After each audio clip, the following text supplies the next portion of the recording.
Hi there folks, Colin here again from Robert Smail's printing works in the Scottish Borders, which is now cared for by the National Trust for Scotland.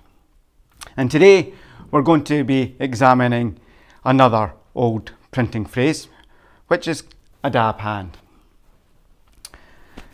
As you can see, a dabber here is basically a stick with a leather pouch on the end, which is normally filled with straw or sand.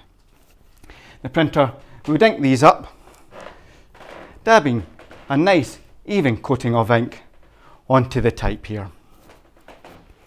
It was important that you got a nice even coverage of ink on here to give a good print every single time. If you were particularly good at this job, you'd be known as a dab hand. So, we've got a form sitting in here. We'll ink it up.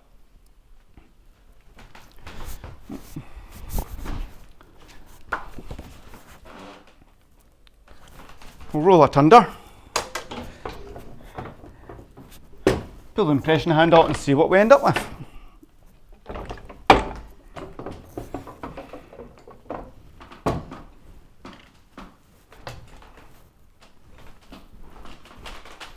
And there we go, a perfect print. Well, thanks for joining me again folks. See you next time.